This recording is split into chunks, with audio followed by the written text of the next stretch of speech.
Hello, everyone. I'm Tanya Rivero. Thank you for joining us. There are signs the president may be wavering on his vow to pull all troops out of northern Syria. CBS News has confirmed there is a plan being considered to leave some forces in the region.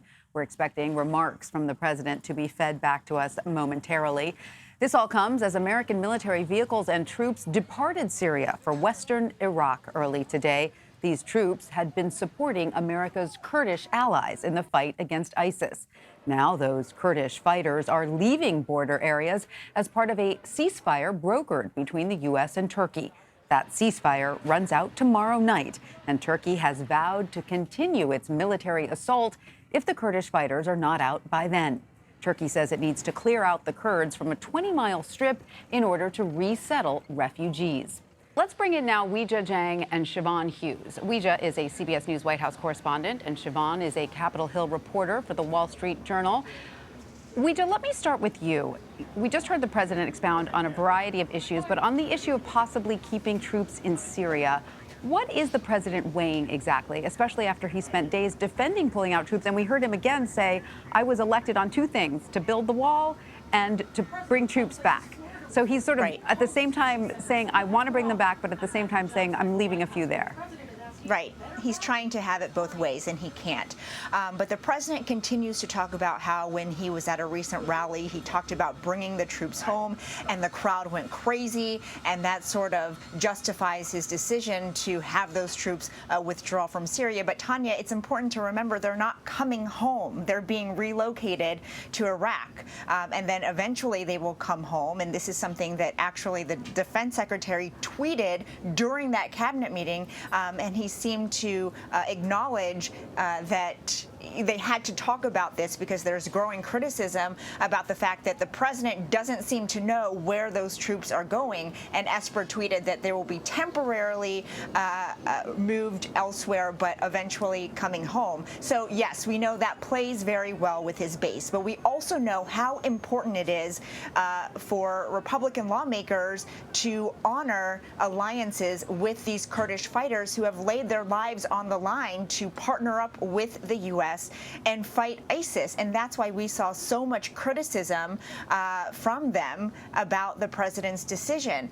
But, you know, this decision to keep a small number, 200 troops in the region to protect oil fields is not going to do it. It's not going to be enough. And the president seems to miss why they're upset.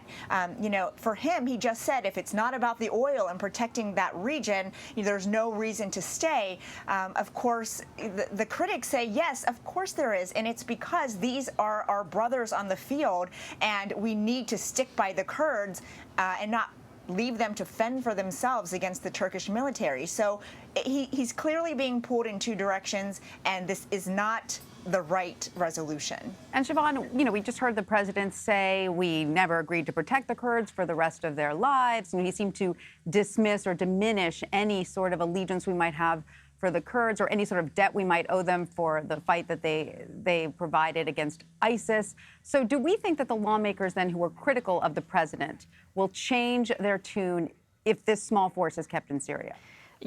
President Trump's remarks were incredibly unhelpful to his case on Capitol Hill. They were corrosive, and it is hard to see now how Republicans are going to be willing to give him any sort of benefit of the doubt for the 200 troops that would remain in Syria. Right. And we also heard the president defend his initial decision to hold the G7 at his Doral resort. We know there was severe bipartisan backlash over this, however, and he has since reversed course. So what exactly was the president saying here? He seemed to want to get credit. He wanted everyone to know that he gives up his presidential salary. Maybe no president since George Washington, he said, has ever done that. He clearly feels like he is the one being wronged here. So is he missing the point? Yes, he really is, because it's not just about the cost to the country, which he continues to bring up. He says that he would have done it for free and made no profit. it is about the benefit to him as a private citizen in the future, or even as the president who still owns all these properties.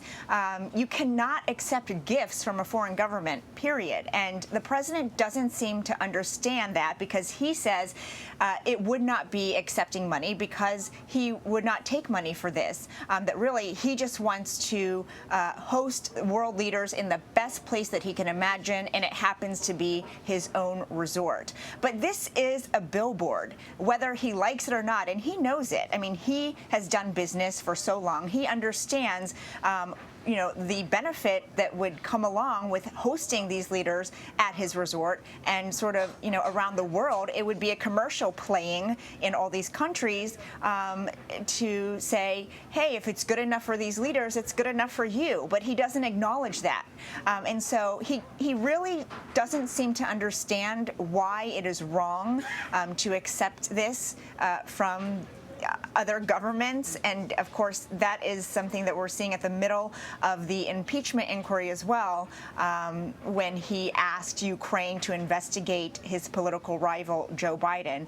He doesn't get it, and he continues to defend himself. Right, by saying things like, it's cost me around $2 billion to be president. It's sort of a strange thing to be defending yourself with how you've been wronged, financially by being president.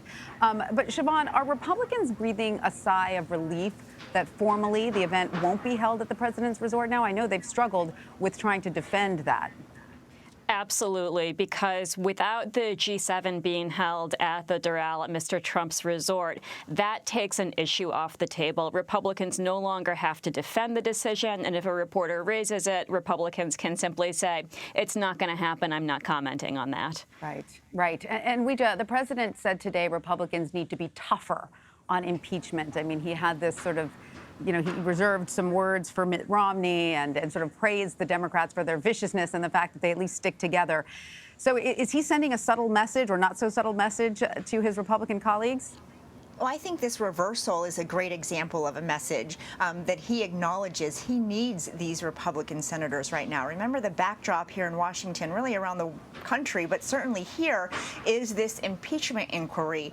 And so every decision that he makes, he has to think about that. And these GOP senators have his fate in their hands. So it is absolutely confusing whenever the president is making decisions that is clearly upsetting these lawmakers when he needs them in his corner more than anything. And so I think that he recognizes that, and when he makes reversals like on the Doral decision, and when he is keeping some troops in Syria, I think it's because he knows that he needs them. Right. And Siobhan, there is a Republican effort to censure House Intelligence Chairman Adam Schiff. Remind us why they think Schiff should be reprimanded, and is this the kind of action the president wants? Is this an example of how he wants the GOP to get tougher? So this is one of the few tools in the toolkit of House Republicans, and it would be an example of how the president wants Republicans to get tougher. Republicans are going after Mr. Schiff on 3 different grounds. One has to do with the process, that witness depositions have taken place behind closed doors. Another has to do with Mr. Schiff's characterization of the call with Ukrainian President Zelensky, in which Adam Schiff, Republicans say, invented words, essentially likened Mr. Trump to behaving as if he were a mob boss. And then finally, and you heard Trump talk about this, was the contact that the whistleblower had with the House Intelligence Committee before this whistleblower, a CIA officer, went and formally filed his complaint. Now, Republicans conflate the issue. Republicans say the whistleblower spoke to Mr. Schiff in advance. That is not true. Mr. Schiff did not speak with the whistleblower beforehand and still hasn't. But the conflated message is something Republicans are comfortable with, and that is one of the grounds on which they are going to try to censure Mr. Schiff. Right. All right. Well, tomorrow, Acting Ambassador to Ukraine Bill Taylor will be on Capitol Hill for a deposition in the impeachment inquiry.